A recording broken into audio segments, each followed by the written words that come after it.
A great era of eternal life will come. When it comes to the 21st century, we humans see the twilight of the new century. The 3,000-year-old pattern of human society will change drastically and remarkably.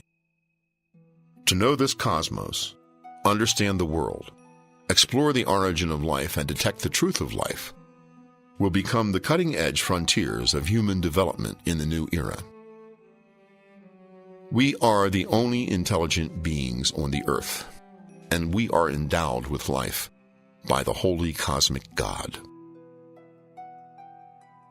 We get our bodies from our father's sperm and our mother's eggs. After a pregnancy of up to 10 months, a mother gives birth to a new baby. Under the thoughtful care of the parents, the baby keeps growing day by day.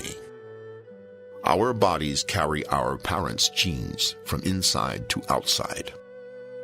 From the time when we begin to babble and identify things, to the time when we learn listening, speaking, reading, and writing, our parents are always the best and earliest teachers in our lives. We acquire the abilities of listening, speaking, reading, and writing by learning from them. We acquire the basic and simple abilities of cognizing the world and learning the basic codes of conduct for dealing with human relations. Thus, we can say that they are our best teachers. In this important phase of our life, our parents play the most important role in the formulation of our outlook on life and the world. In our tiny bodies, we can trace the physical and spiritual genes of our parents. As the stars change their positions and time rushes by, great humans pass down their genes from generation to generation. This is how today's civilized society, which is extensive and profound, has come into being after countless millennia of evolution. We grow up day by day. From an infant to a child, our bodies keep growing, and the vacant space of our brains gradually comes to be occupied by the contents of our family culture. Next, it is time for us to attend school. In school, we read books and learn all kinds of information sailing across the sea of knowledge. From primary school to junior middle school, then from senior high school to university, not only do our bodies become riper and riper, but our knowledge also becomes richer and richer. The family education we receive in the early days of our life and the education we receive in school collide and become blended, which gradually gives rise to our values and outlook on the world, and lays a good foundation for us to enter society and form our independent philosophies of life. After growing up, we plunge into society and start a new journey in life. We work hard, continue learning, and strive to realize our dreams. Then we fall in love, get married, and have children. Thus, a new life cycle is started. When our offspring are born, they inherit our physical and spiritual genes. One day, we become old and come to the last days of our life. Our bodies are running out of energy, and our vitality is vanishing. We are afraid and horrified. We are not willing to face this. We are afraid of death and loneliness. We are afraid of being abandoned. We desperately hope for eternal life. But that's impossible. This is the law of life. We are desperate for spiritual consolation.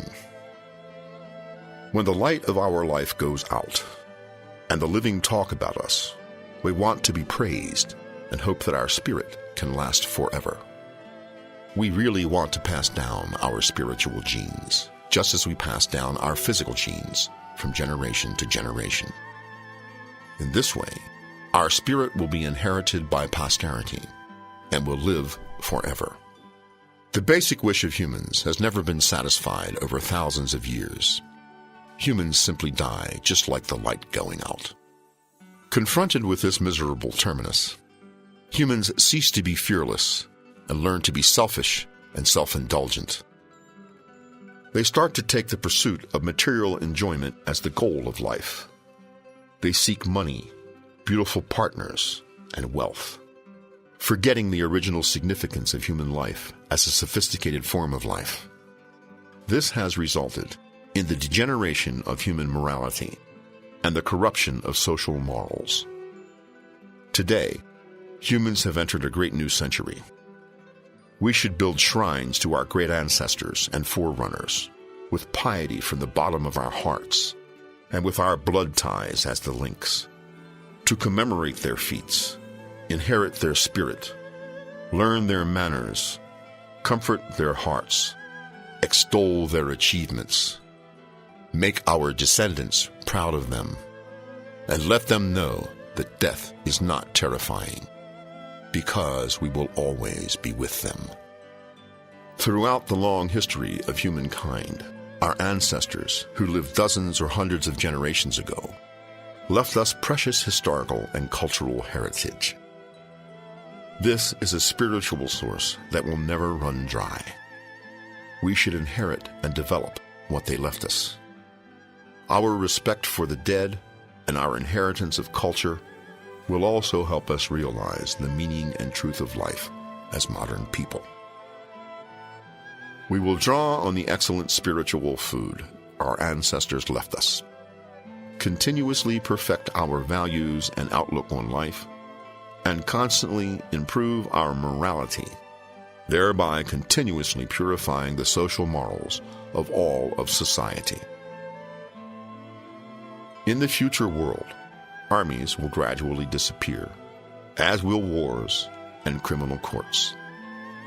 Only moral courts will remain in society. This is the ultimate goal of humanity.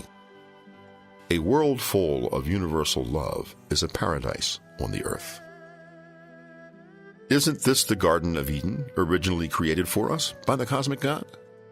From now on, the beautiful earth will enter a great and eternal age.